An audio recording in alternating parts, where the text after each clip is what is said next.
Lonnie, Chris, Daniel, Hunter, they're the South Austin Moonlighters from Austin, Texas. Together since 2011 and dropping their 4th album, June 30th. From Here to Home is what it's called. And Lonnie and Chris join me. Hey guys, how's it going? Hey there, it's going great. Thank you. It's actually our 5th album. Oh, it is? Yes. Okay. The first one's out of print, but it's I think it's streamable online, right, Lonnie? It is indeed, yes. Okay, when is it the first one I'm missing? Because I saw the one from 2019, 2016, and I think 2013. Yes, the first one is a live CD. It's kind of half covers, half originals. I think it's 2011 or 2012. I can't remember. Okay, so that's when you guys got together. How did you all meet? How did you get together as a band? Well, as the story goes, we were all sidemen, hired guns for other artists or touring with other bands. As musicians do when you play festivals, you gravitate towards each other and you say, man, we should really play together. We should do this and hang out more. And you had bands that were all like on the same bill at South by Southwest, wasn't it? yes.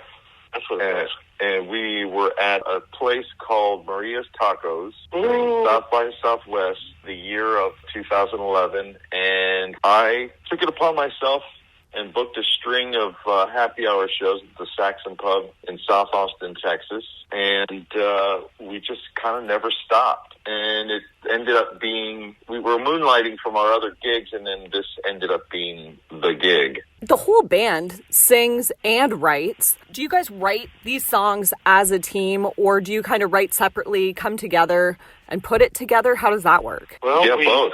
Yeah, both. But we tend to, Lonnie tend to kind of be off on our own and write.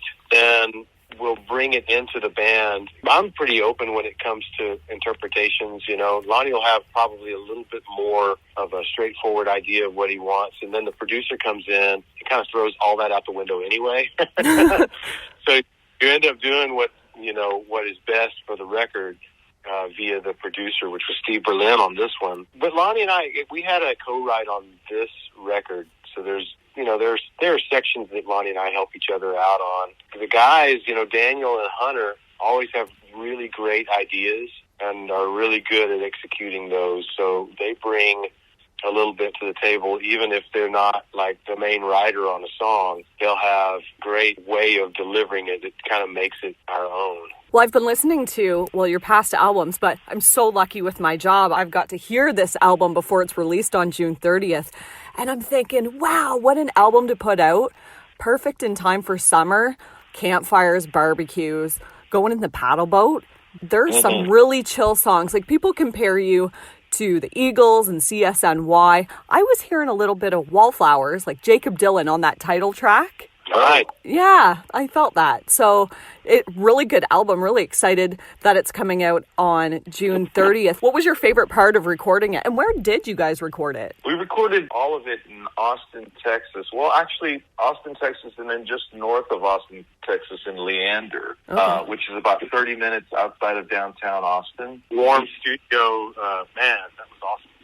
Yeah, it's a really great facility that they've built out in the outskirts of Austin. The whole process of recording, creating something out of nothing, I say this all the time, is my favorite thing to do. When you have, a seedling of an idea for a song, and then you go into the studio and it comes to fruition, quite an amazing feat.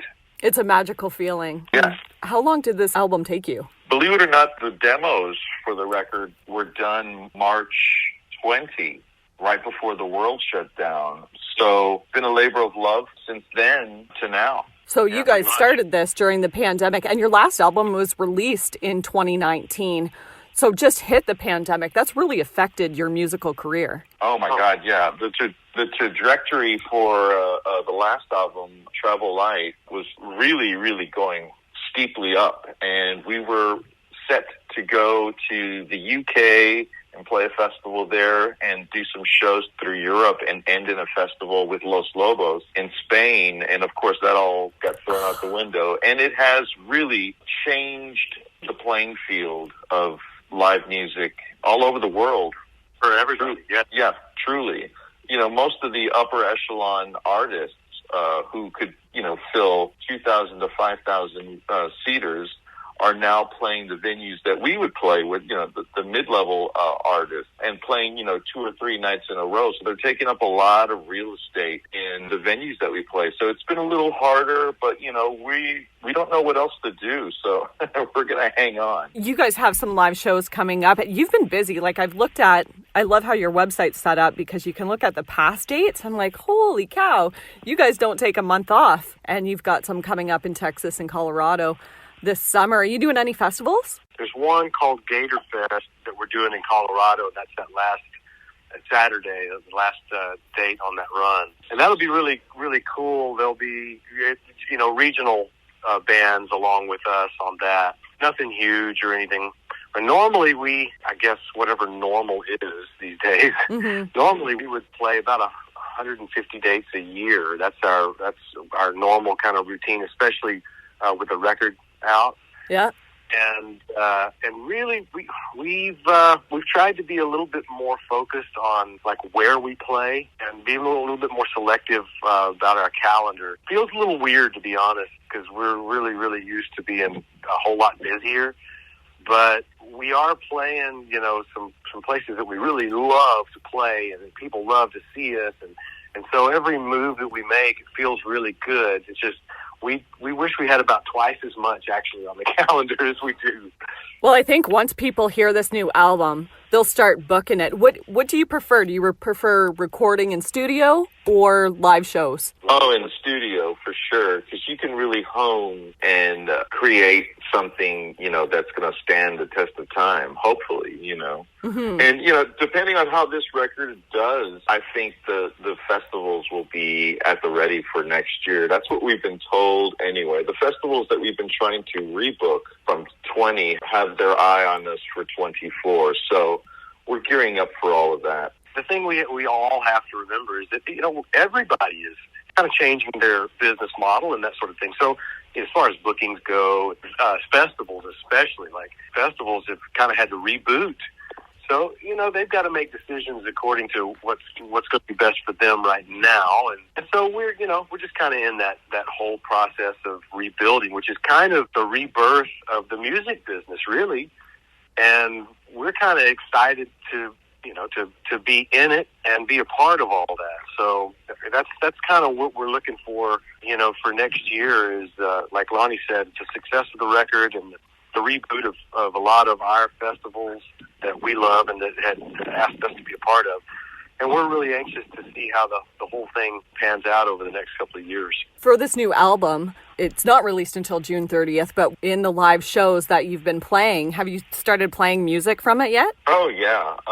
We've already been playing those songs since we completed them. And this Saturday, we're actually doing our home base Austin, Texas CD release performance at a place called 310 downtown, ACL Live. So we're really excited about that. It's a good lineup. We're excited because a lot of our fans have been itching to get their hands on a copy of the album. So, and if I remember right, Hunter's planning on us doing top to bottom the album in cool. order, right? That's a great idea. So yeah, I think that's what he's got planned.